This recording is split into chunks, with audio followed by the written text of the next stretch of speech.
Saudara-saudari pencinta renungan harian Katolik yang terkasih dimanapun Anda berada.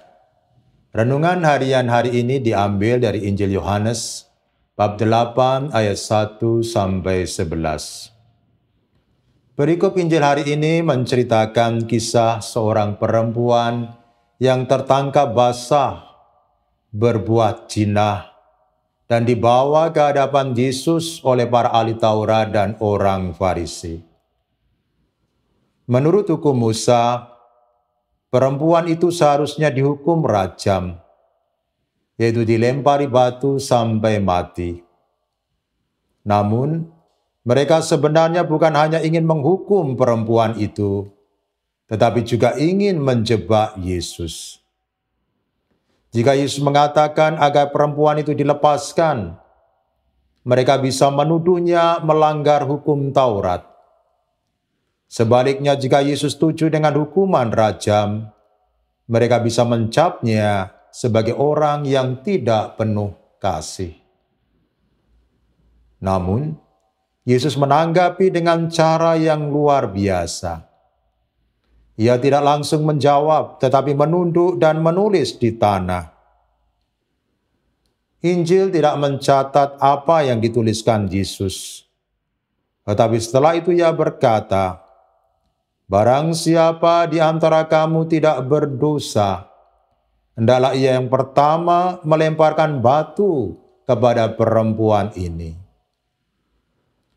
Satu persatu mereka pergi, mulai dari yang tertua, karena mereka menyadari bahwa mereka adalah orang pendosa. Saudara-saudariku yang dikasihi Tuhan,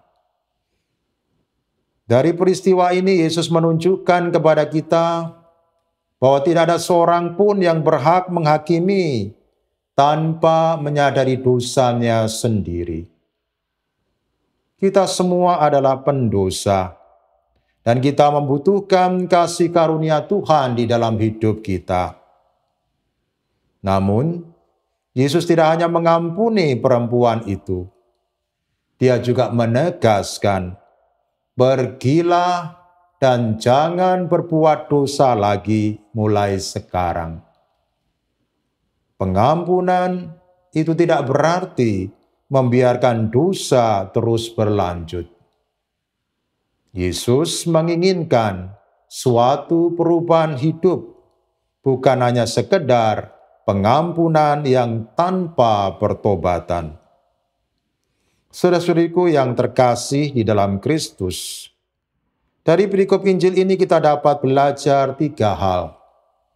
Yang pertama, kita diajak untuk tidak cepat menghakimi.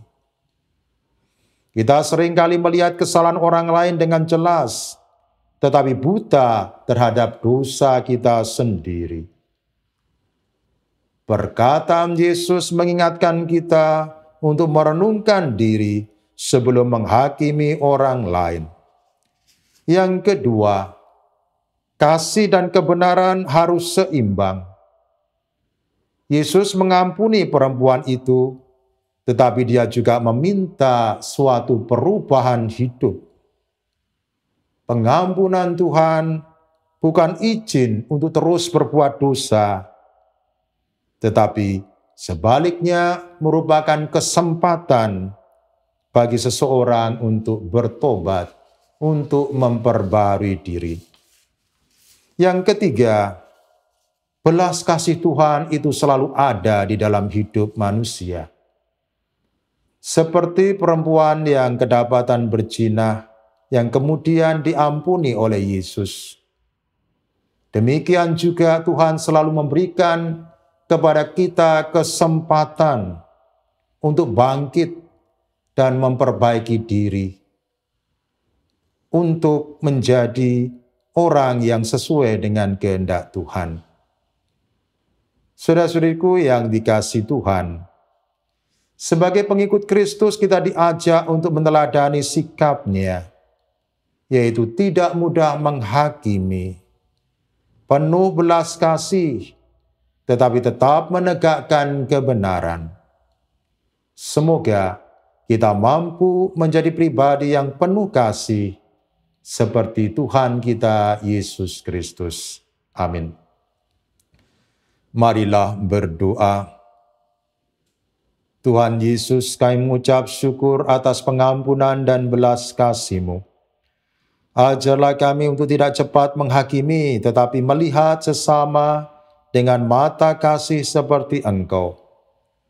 Mampukan kami untuk hidup dalam kebenaran dan menjauhi dosa. Ketika kami jatuh, tuntunlah kami kembali kepadamu. Biarlah hidup kami mencerminkan kasih-Mu dalam setiap tindakan kami.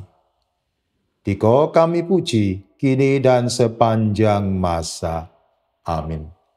Selamat beraktivitas. Tuhan memberkati Anda, Bapa, Putra, dan Roh Kudus. Amin.